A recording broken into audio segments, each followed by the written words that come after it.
Hello बच्चों, कैसे हो?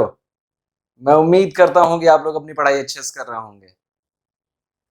हम न्यूटन्स लॉज ऑफ मोशन पढ़ रहे हैं और उसी श्रृंखला को आगे बढ़ाते हुए आज का जो चैप्टर है या आज का जो लेक्चर है that is going to revolve around inertial and non inertial frames of reference और स्यूडो फोर्स के अराउंड। तो प्राइमरली थोड़ा सा लोगों को ये टॉपिक जो inertial and non inertial frames of reference है वो परेशान करता है, but we will do it in such a manner and lucid way कि आपको आसानी से समझ में आ जाएगा। But before going to this topic कुछ क्वेश्चंस हो जाए। हाँ, अच्छा, आप लोगों में से किसने अंदाज अपना अपना देखी है? सलमान खान और आमिर खान की एक पिक्चर है, अंदाज अपना अपना। जब मैं छोटा था तो आई रियली, छोटा मतलब कि आज से 10-12 साल पहले जब मैंने ये मूवी देखी थी तब I really enjoyed this movie. मुझे तो बड़ा मजा आया था। उसमें एक क्राइम मास्टर गोगो के साथ लास्ट में सलमान खान का फाइटिंग सीन याद आ रहा है? वो दूर से सलमान खान एक्शन करता है मारने का और क्राइम मास्टर गोगो रिएक्ट करता है। क्राइम मास्टर गोगो मारने का एक्शन करता है और सलमान खान रिएक्ट करता है। कुछ उसी तरीके का कॉन्सेप्ट इस चैप्टर में भी आएगा, इस टॉपिक में भी, non inertial frame of reference में। जब एक्सप्लेन करूंगा तो आपको समझ में आएगा। लेकिन उसी सीन में, फाइटिंग सीन में, एक और सीन था जहां पे आमिर खान झकास करके रोप पकड़ के चढ़ने की कोशिश करता है, याद आ रहा है? और फिर सलमान खान भी उसी सीन को रेप्लिकेट करता है, झकास करता है और चढ़ने की कोशिश करता है और नीचे गिर जाता है। चलिए इसी पे क्वेश्चन बना देते हैं। मान लीजिए एक ये पुली है,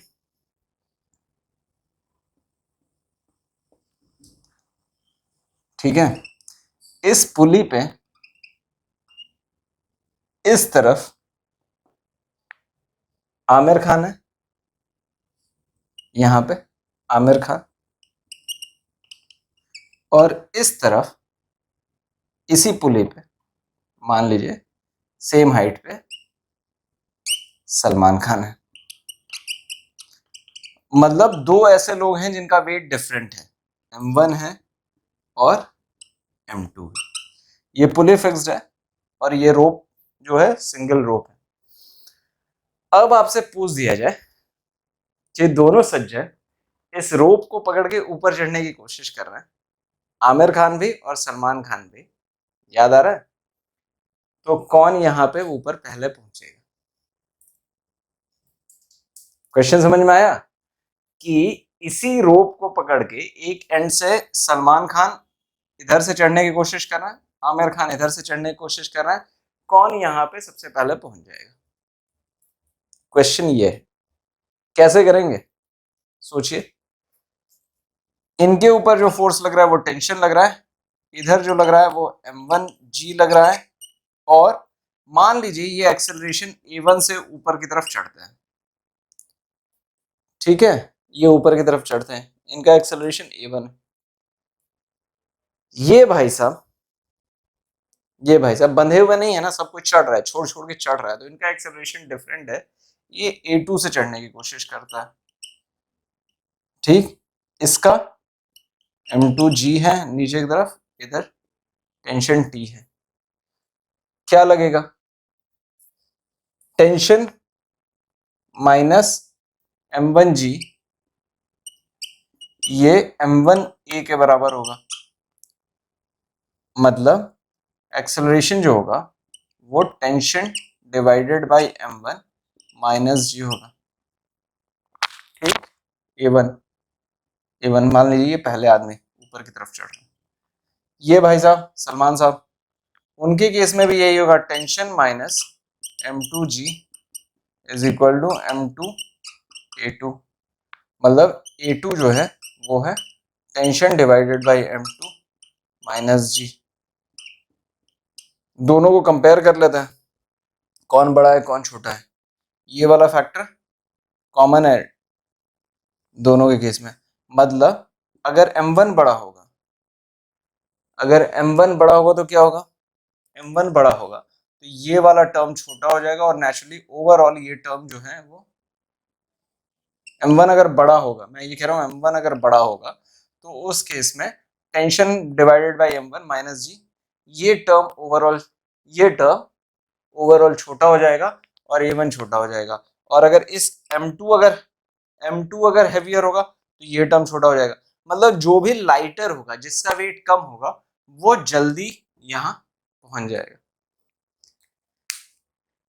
m1 अगर m2 से बड़ा है तो ये वाला जो टर्म है टेंशन, क्योंकि कॉमन है स्ट्रिंग में, तो टेंशन कॉमन है, तो ये वाला टर्म छोटा हो जाएगा, ये वाला टर्म छोटा हो जाएगा। तो रिलेटिवली जी जो है वो दोनों के केस में कांस्टेंट है।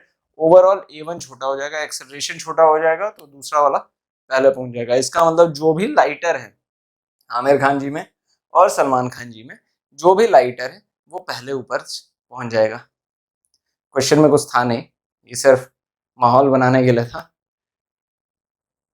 कि आप समझिए m1 जी नीचे की तरफ लग रहा है, m2 जी नीचे की तरफ लग रहा है। ये क्लियर है आप लोग? यहां तक क्लियर है? ठीक है, तो अब चले, अंदाज अपना अपना अगर हो गया और आप लोग उस फ्रेम से बाहर आ चुके हैं, तो अब एक और इंटरेस्टिंग क्वेश्चन करते हैं और फिर उसके बाद चलेंगे इनर्शियल और non inertial frames of references पे, और वहीं पे हम लोग समझेंगे सूडो फोर्स का कॉन्सेप्ट।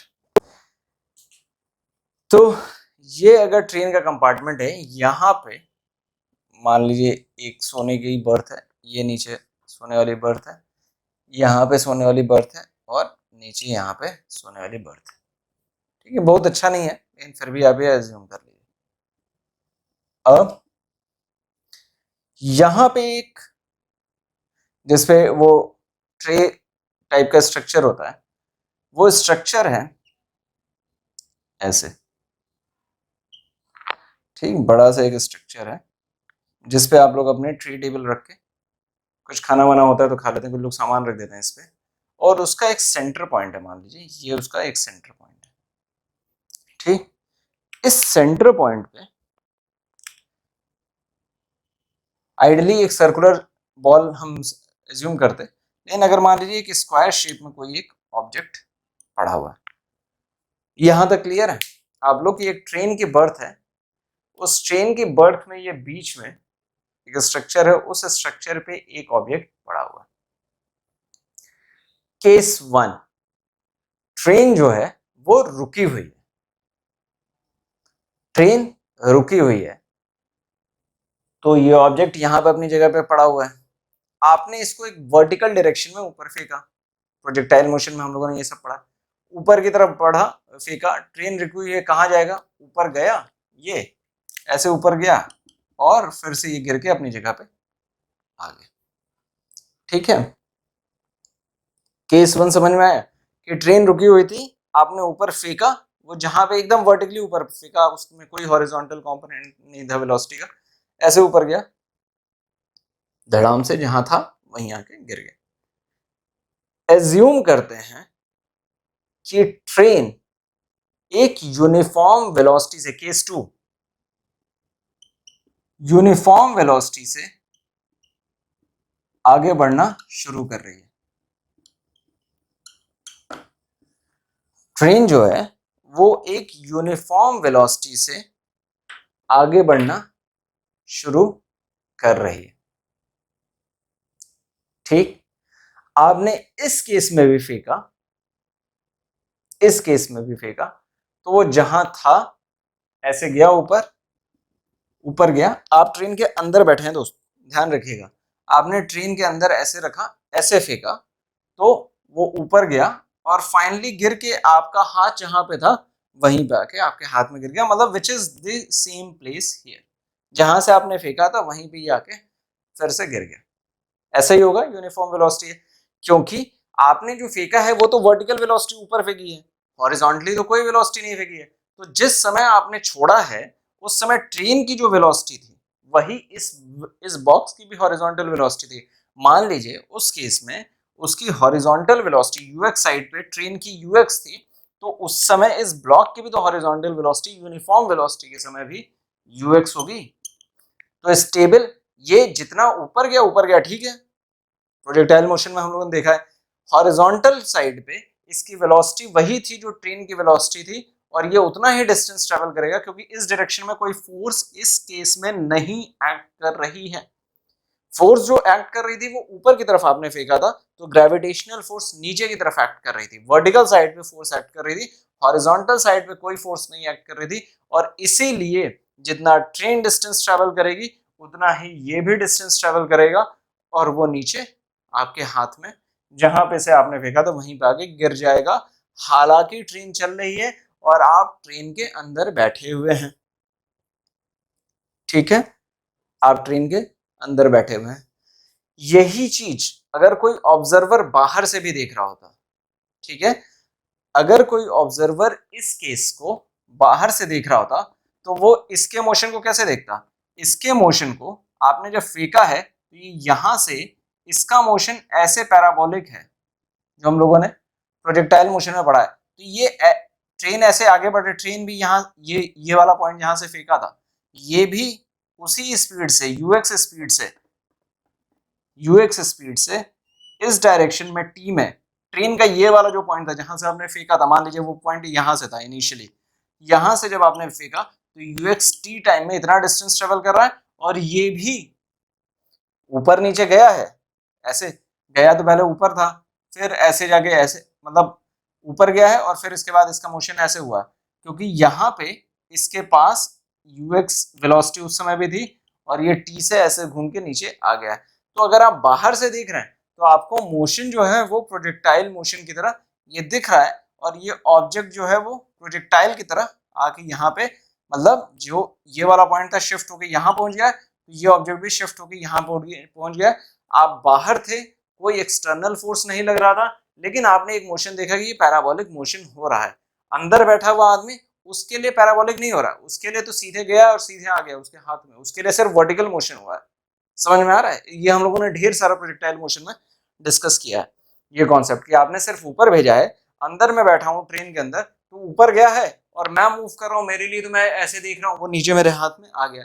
लेकिन अगर मैं बाहर देख रहा हूँ तो मैं उसके मोशन को ऐसे देखूंगा, ऐसे हो रहा है और ऐसे जाके गिर रहा है। यहाँ पे मैंने देखा और यहाँ से जाके ऐसे पैराबोलिक, यहाँ पे देखा, यहाँ से ये पैराबोलिक बना के गिरा और वो यहाँ पे आके हिट कर गया नीचे की तरह। मतलब वो अपने ओरिजिनल पोजीशन से ऊपर फेंकने के बाद भी ये अपने ओरिजिनल पोजीशन, जो ये ओरिजिनल पोजीशन था, ये वहीं पे आके लैंड करता है दोनों केसेस में। केस 1 जब ट्रेन रुकी हुई थी, केस 2 जब ट्रेन यूनिफॉर्म वेलोसिटी से मूव कर रही है, चाहे आप ट्रेन के अंदर बैठे हुए हैं या ट्रेन के बाहर से देख रहे हैं। मतलब ऐसे फ्रेम्स ऑफ रेफरेंस, ऐसे फ्रेम्स या ऐसे फ्रेम्स जिनमें लॉ ऑफ इनर्शिया फॉलो होता है, ऐसे फ्रेम्स जिनमें लॉ ऑफ इनर्शिया फॉलो होता है उन्हें हम इनर्शियल फ्रेम्स ऑफ रेफरेंस कहते हैं। और एक्सप्लेन करता हूं, रुकिए। इनर्शियल फ्रेम्स क्या है? ऐसे frames in which law of inertia follows.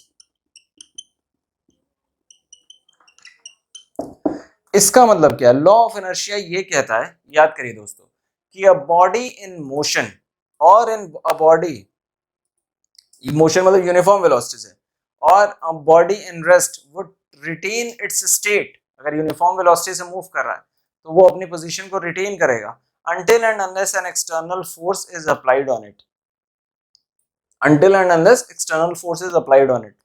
अंदर बैठे हुए आदमी के लिए कोई भी फोर्स हॉरिजॉन्टल डायरेक्शन में नहीं लग रही है, कोई भी फोर्स हॉरिजॉन्टल डायरेक्शन में नहीं लग रही है। अंदर जो आदमी बैठा हुआ उसके लिए ऊपर फेंकते समय तो वर्टिकल डायरेक्शन में तो फोर्स लग रही है, लेकिन हॉरिजॉन्टल साइड में फोर्स नहीं लग रही है और वो वहीं पे अपनी जगह पे लैंड कर जा रहा है, इसलिए वो फ्रेम इनर्शियल है, क्योंकि एक्सटर्नल फोर्स के एब्सेंस में वो अपनी पोजीशन को मेंटेन किए हुए है। सेम चीज applies when a man is looking the object from outside. वो बाहर से भी जब देख रहा है तो एक्सटर्नल फोर्स नहीं लग रही है, जो फोर्स है वो एक्स डायरेक्शन में कोई भी एक्सटर्नल फोर्स नहीं लग रही है, और इसीलिए वो ऑब्जेक्ट अपने पोजीशन को मेंटेन किए हुए, जहां पे था वो अपनी उसी जगह पे मेंटेन किए हुए है।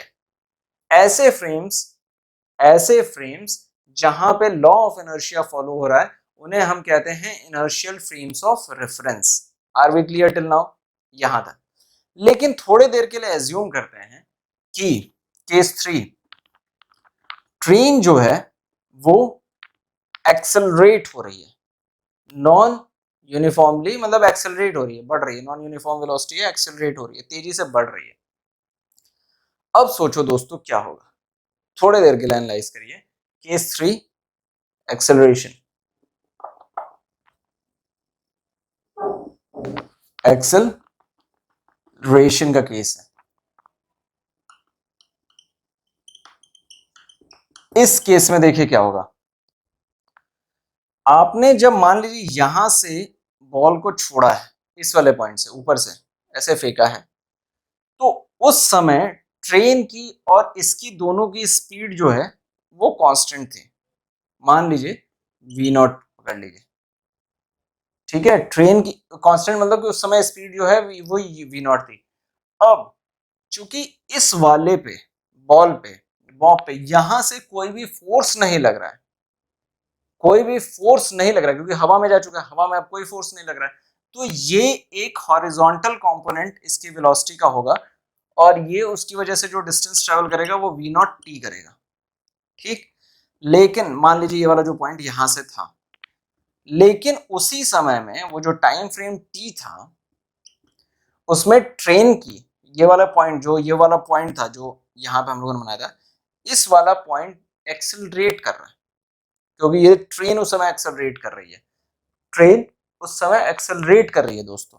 तो क्या होगा, ट्रेन एक्सेलरेट कर रही है तो कितना डिस्टेंस वो ट्रेवल करेगी, इसने तो v नॉट टी ट्रेवल किया, ये वाला डिस्टेंस जो है इसका ये v नॉट टी है, ठीक है। ट्रेन ट्रेवल करेगी s जो है ट्रेन वो v not T U T plus half acceleration A T square. ये जो एक्स्ट्रा डिस्टेंस ट्रेन ट्रेवल कर रही है, मतलब ये तो यहां गिर गया और ट्रेन यहां पहुंच गई, मतलब ये वाला जो पॉइंट था, जो स्टार्टिंग वाला पॉइंट था, जिस पॉइंट ऑफ रेफरेंस पॉइंट जो यहाँ पे था, वो रेफरेंस पॉइंट अब इस केस में चूंकि ट्रेन एक्सेलरेट कर रही थी, ट्रेन एक्सेलरेट कर रही थी, वो यहां पहुंच गया है और बॉल जो है गिरी है वो यहाँ पे। देखो दोस्तों बड़ा इंटरेस्टिंग हो रहा है, ध्यान से सोचिए आंखें बंद करके कि आप ट्रेन में बैठे हुए, आपने बॉल ऊपर फेंकी है, ट्रेन एक्सेलरेट कर रही थी, जिस जगह पे फेंकी थी उस जगह पे ना गिर के आपके पीछे गिरी है। आपने फेंकी यहां से थी, अभी तक यूनिफॉर्म वेलोसिटी में आपने यहां से फेंकी, भले ही आपकी पोजीशन शिफ्ट हो गई थी, इस जगह मूव कर गई थी, लेकिन बॉल आपके हाथ में आ जा रही थी। आपने आपने जब उसे फेंका है तो बॉल तो सिर्फ इतना डिस्टेंस ट्रेवल की है, ठीक। और ये जो ट्रेन थी या वो जो रेफरेंस पॉइंट था उसने डिस्टेंस ट्रेवल किया है, ये v not T plus half A T square, ठीक। तो अगर आप इस ट्रेन के अंदर बैठे हुए हैं, इस ट्रेन के अंदर बैठे हुए हैं, ध्यान से सुनिएगा, अगर आप इस ट्रेन के अंदर बैठे हुए हैं और ये आपका रेफरेंस पॉइंट था जहां पे आपने फेंका है ऊपर की तरफ और ट्रेन एक्सेलरेट हो गई है, आपने ऊपर फेंका है और ट्रेन एक्सेलरेट हो गई है, तो ये पॉइंट तो अब शिफ्ट होकर यहां चला गया और ये जो बॉल ऊपर गई थी इसने भले ही पैराबोलिक पाथ फॉलो किया है, लेकिन ये यहां पे ना पहुंच के अब ये यहाँ पे आपके रेफरेंस पॉइंट से, रेफरेंस पॉइंट आपका शिफ्ट हो गया है। तो यूनिफॉर्म मोशन के केस में बिना किसी एक्सटर्नल फोर्स के, क्योंकि आप अंदर सिस्टम में बैठे हो, आपको आपके हिसाब से आपने कोई भी फोर्स हॉरिजॉन्टल डायरेक्शन में नहीं लगाया, हॉरिजॉन्टल फोर्स में कोई भी, हॉरिजॉन्टल डायरेक्शन में आपके हिसाब से कोई भी फोर्स नहीं लगा है, आप सिस्टम में बैठे हैं, लेकिन फिर भी बॉल आइडियली अपनी जगह पे गिरने की बजाय पीछे गिरी गई है यहाँ पे, मतलब ये जो रेफरेंस पॉइंट था, ये रेफरेंस पॉइंट यहाँ शिफ्ट हो गया है, तो बॉल को भी गिरना यहाँ चाहिए था, लेकिन वो यहाँ नहीं गिरी है, वो कहीं नहीं यहाँ गिरी है। मतलब ये जो डिस्टेंस जो इसने पीछे ट्रेवल किया, हाफ ए टी स्क्वायर जो था, ये वाला जो डिस्टेंस जो इसने पीछे छोड़ दिया, इसको एक्सप्लेन कैसे करेंगे आप ट्रेन के अंदर बैठे हुए थे, बॉल आपने ऊपर फेंक दी यूनिफॉर्म वेलोसिटी में, तो बॉल आपके हिसाब से क्या है, आपके हिसाब से तो बॉल आपके हाथ में आनी चाहिए थी, लेकिन बॉल आपके हाथ में तो आई नहीं, वो पीछे गिर गई है, ठीक है। पीछे क्यों गिरी है, ऐसा फ्रेम ऑफ रेफरेंस जो कि एक्सेलरेट हो रहा है और आप उस फ्रेम ऑफ रेफरेंस के अंदर बैठ के उस चीज को एनालाइज कर रहे हैं, आपके पास हॉरिजॉन्टल डायरेक्शन में तो कोई फोर्स नहीं लगी थी, आपने तो ऊपर की तरफ बॉल को फेंका था, लेकिन फिर भी बॉल आपके पीछे चली गई है। उस केस में एक्सेलरेटिंग फ्रेम्स को हम non inertial frame of reference कहते हैं। अगर आप उसके अंदर बैठे हुए हैं तो आपके लिए डिफिकल्ट हो जाएगा ये एक्सप्लेन करना कि बॉल मेरे पीछे क्यों गिरी है, क्योंकि मैंने कोई भी फोर्स क्या कहते हैं पीछे की तरफ नहीं लगाया, बॉल मेरे पीछे गई क्यों, पीछे दिखी क्यों है बॉल। मैं ऐसे बैठा तो मैंने ऐसे ऊपर फेंका तो बॉल मेरे हाथ में आनी चाहिए थी एक्सेलरेटिंग ट्रेन में, राइट, लेकिन आई तो हाथ में नहीं, अरे पीछे गिर गई क्या, क्यों गिरे भैया, वो गिरी इसलिए है क्योंकि now you are in an accelerating frame, और जब आप उस एक्सेलरेटिंग फ्रेम के अंदर बैठे हुए हैं तब आपको एक सूडो फोर्स या फिक्शियस फोर्स, असली में वो फोर्स नहीं है लेकिन इस मोशन को, ये जो पीछे की तरफ ये मोशन इसने कर दिया है, इसकी वेलोसिटी जो पीछे की तरफ चली गई है, आपके हिसाब से बॉल की वेलोसिटी पीछे की तरफ चली गई है, आपने कोई फोर्स नहीं लगाया था, फेंका ऊपर लेकिन बॉल पीछे की तरफ चली गई है आपके हिसाब से, ठीक है। ऐसे केस में आप एज्यूम करते हैं कि एक सूडो या फिक्शियस फोर्स लगा है जो कि इस बॉल को पीछे ले गया है, आपके पीछे ले गया है, क्योंकि आप उस एक्सेलरेटिंग फ्रेम का पार्ट हैं, जो ऑब्जर्वर है वो उस एक्सेलरेटिंग फ्रेम का पार्ट है, और आपके हिसाब से एक फिक्शियस फोर्स पीछे ले गई है, बॉल को पीछे गिरा है, उस फोर्स को हम कहते हैं pseudo force. It is a fictitious force. ये किस केस में हो रहा है, ये इस केस में हो रहा है जहां पे बॉडी एक्सेलरेट कर रही है, क्योंकि ट्रेन तो एक्सेलरेट कर रही है, वो आगे बढ़ रही थी, लेकिन आपके लिए, आप अगर अनजान आदमी, फिजिक्स आपको नहीं पता, आपके हिसाब से बॉल आपके हाथ में आनी चाहिए लेकिन पीछे चली गई, क्यों चली गई, तो आप कहेंगे भैया कोई फोर्स लग गया है जो पीछे चले गया, कौन सा फोर्स है, you will find it difficult to explain, आप उसे बता ही नहीं पाएंगे। उस फोर्स को हम कहते हैं सूडो फोर्स या फिक्शियस फोर्स। ये तब लगता है जब ऑब्जर्वर उस रेफरेंस फ्रेम के अंदर बैठा हो, उसके लिए वो डिफिकल्ट है। आप ये अर्थ के सरफेस पे रहते तो आप ये एक्सप्लेन कर देते कि इस बॉडी पे तो कोई भी एक्सेलरेशन नहीं लगना था, तो वो अपनी जो कोई भी फोर्स नहीं लग रहा था, तो वो अपनी वेलोसिटी v नॉट टी से आगे बढ़ा है, और उसने जो डिस्टेंस ट्रेवल किया वो v नॉट टी किया है, वेलोसिटी v नॉट के साथ वो मूव कर रहा था, तो उसने distance v not T travel किया, ये v नॉट टी इसने ट्रेवल किया इस बॉल ने, और ये वाला जो पॉइंट था इसने डिस्टेंस ट्रेवल कर दिया v not T plus half A T square. तो आपने क्या किया, अगर आप एक इनर्शियल फ्रेम जो कि अर्थ का सरफेस है, आप जब उसका पार्ट बन गए हैं तो आपने इस फिनोमेनन को एक्सप्लेन कर दिया, लेकिन जब आप अंदर ही इस नॉन इनर्शियल फ्रेम के अंदर बैठे हुए हैं तो आपको अपने इस कॉन्सेप्ट को एक्सप्लेन करने के लिए जो फोर्स दिखाना पड़ रहा है, मजबूरी में दिखाना पड़ रहा है, क्योंकि अब आप ये एक्सप्लेन नहीं कर पा रहे हैं कि ये बॉल पीछे क्यों गिरी है आपके, उस केस में उसको कहते हैं सूडो फोर्स या फिक्शियस फोर्स। तो अभी तक हम लोगों ने क्या क्या समझा, अभी तक हम लोगों ने inertial and non inertial frames के बारे में समझा और एक फिक्शियस फोर्स के बारे में समझा। ये क्लियर है, यहां तक हम क्लियर है। मैं चाहूंगा कि आप लोग ये वाला जो सेक्शन है फिक्शियस और नॉन फिक्शियस, ये सूडो फोर्स जो है काफी कंफ्यूजिंग हो सकता है टॉपिक, लेकिन अब आप आंखें बंद करके थोड़ा इमेजिन करिए कि जब आप बॉल को ऊपर फेंक रहे हैं और बॉल पीछे गिर जा रही है, तो भैया क्यों गिर रही है, हमारे पास there must be some reason कि ये बॉल पीछे चली गई। वो आप ट्रेन के अंदर बैठ के तो एनविसाज नहीं कर सकते हैं, सोच नहीं सकते कि किस फोर्स की वजह से नीचे चली गई, पीछे चली गई, आपके पीछे गिर गई, तो आप ये कहते हैं कि भैया ये बॉल तो मैंने ऊपर फेंकी थी, एक एनर्जी, एक फोर्स लगी हुई पीछे की तरफ जिसने इसको एक पीछे की वेलोसिटी दे दी और ये पीछे जाके गिर गई है, that force is called as pseudo force. आप एक्सटर्नल बाहर बैठ के देखेंगे, अर्थ के रेफरेंस में देखेंगे, जो कि अर्थ आपके लिए एक इनर्शियल फ्रेम हो जाएगा, तब आप ये इस चीज को एक्सप्लेन कर पाएंगे। तब आप ये देखेंगे कि ये बॉल तो, ये ट्रेन तो जो है एक्सेलरेशन ए से बढ़ रही थी, इसीलिए इसने एक्स्ट्रा डिस्टेंस ट्रेवल किया है, बॉल तो एक्सेलरेशन ए से नहीं बढ़ रही थी क्योंकि वो हवा में थी, तो उस केस में वो पीछे बढ़ गई। और तो आप जब इनर्शियल फ्रेम में आगे क्वेश्चन को सॉल्व कर देंगे तो आप बहुत क्लियरली सॉल्व कर देंगे। इसीलिए क्वेश्चंस जब भी आप सॉल्व करिएगा दोस्तों, कोशिश करिएगा कि आप हमेशा इनर्शियल फ्रेम में ही आके उसे सॉल्व करिए, अर्थ के सरफेस से या एक्सटर्नल होके, उस सिस्टम से एक्सटर्नल होके सॉल्व करिएगा। इंटरनल होके सॉल्व करने पे आप until and unless you are very comfortable in applying the pseudo force, आप थोड़ी सी डिफिकल्टी फेस कर सकते हैं, इसलिए आप एक इनर्शियल फ्रेम में मूव करके क्वेश्चन को सॉल्व करिएगा। जैसे इसी कॉन्सेप्ट को एक्सप्लेन करते हैं लिफ्ट के प्रॉब्लम से, ठीक है, यहां तक हम क्लियर हैं। अगर हम क्लियर हैं दोस्तों तो मैं चाहूंगा, अगर नहीं क्लियर है तो मैं चाहूंगा कि आप ये वाला जो सेक्शन है पिछले 10-15 मिनट हम लोगों ने डिस्कस किया है, इस सेक्शन को फिर से रिपीट करके देखिए, आंखें बंद करके इमेजिन करिए कि ट्रेन के तीनों केसेस, जब वो रुकी हुई है, जब यूनिफॉर्म वेलोसिटी के साथ चल रही है, और जब आपने क्या कहते हैं एक एक्सेलरेशन के साथ ट्रेन आगे बढ़ रही थी, उस केस में को आप कैसे हैंडल कर, उस केस में किस तरीके से रिएक्ट हो रहा होगा, तो वो आप इमेजिन करिए एक बार थोड़ा सा फिर से। नहीं क्लियर होगा तो आप कमेंट सेक्शन में लिखिए, मैं फिर से इसे एक्सप्लेन करने की कोशिश करूंगा, लेकिन मैं उम्मीद करता हूं कि आगे जो हम एग्जांपल्स डिस्कस करेंगे उसमें और क्लियर हो जाएगा आपको। ठीक है, इस एग्जाम्पल में मान लीजिए लिफ्ट में, एक लिफ्ट है, इस लिफ्ट में एक वेइंग मशीन पे आप खड़े हैं,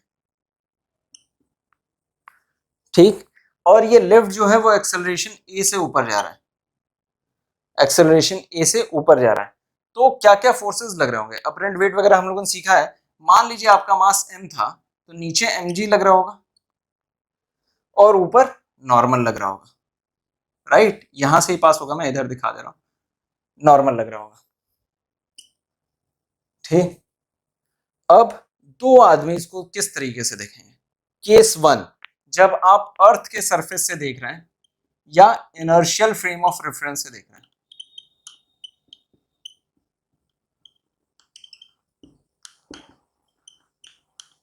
रेफरेंस से देख रहे हैं, तो क्या होगा, आप बाहर से खड़े हैं तो आपको क्या दिख रहा होगा, आपको दिख रहा होगा कि एक नॉर्मल फोर्स ऊपर लग रहा है, वेट एक नीचे की तरफ लग रहा है mg, और ये किसके बराबर है, ये एक्सेलरेशन मास इनटू एक्सेलरेशन के बराबर है, ये मास इनटू एक्सेलरेशन के बराबर है।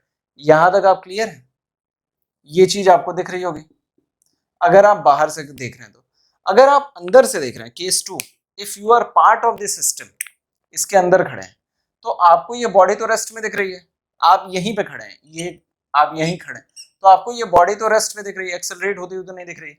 तो उस केस में आपको क्या करना पड़ेगा, आपको दिखेगा कि नॉर्मल तो ऊपर की तरफ लग रहा है, mg जो है वो नीचे की तरफ लग रहा है, उस केस में लेकिन फिर भी बॉडी एक्सेलरेट कर रही है, फिर भी बॉडी एक्सेलरेट कर रही है, ऊपर की तरफ बढ़ रही है, लेकिन आपको तो वो रेस्ट में दिख रही है। उस केस में, उस केस में आपको एक सूडो फोर्स इमेजिन करना पड़ेगा पीछे की तरफ, आपको एक पीछे की तरफ सूडो फोर्स इमेजिन करना पड़ेगा, और वो pseudo force nothing else but ma के बराबर होगा। उस केस में आपको एक सूडो फोर्स इमेजिन करना पड़ेगा जो ma के बराबर होगा। ठीक है,